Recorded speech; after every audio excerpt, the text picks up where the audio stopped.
So I was at the graduation ceremony from a program I attended last week. If this video makes sense to you, like this video, share, drop your comment and subscribe to the Eccentric Side Plus.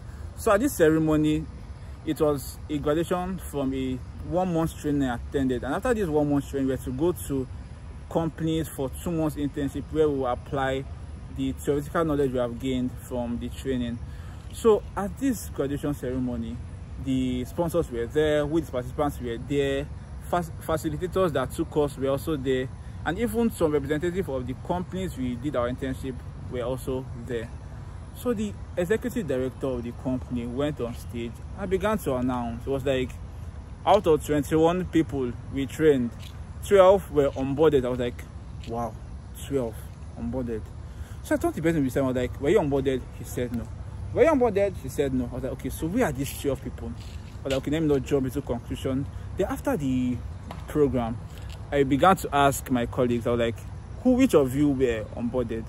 And I discovered that 10 people I saw, which I assume were part of the 12 that he said were onboarded, were just given extended internships. So some were given 2 months, some were given 4, some were given 6, and some people's internship were extended to the end of the year. So like, okay, if it is actually not completely true, then not say it was a lie.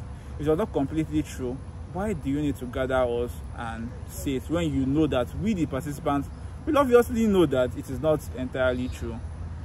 Why don't you send that in a report to your sponsors and partners? Why do we need to hear about it? If that does not still make sense, let's go deeper. What is the function of a convocation ceremony?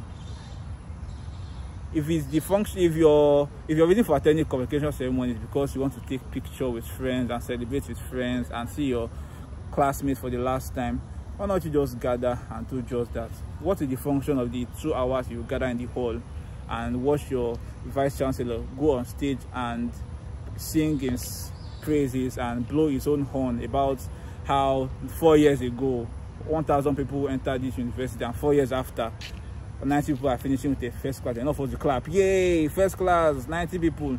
We're like, okay, the best graduate student finished a 4.95, yay, 4.95.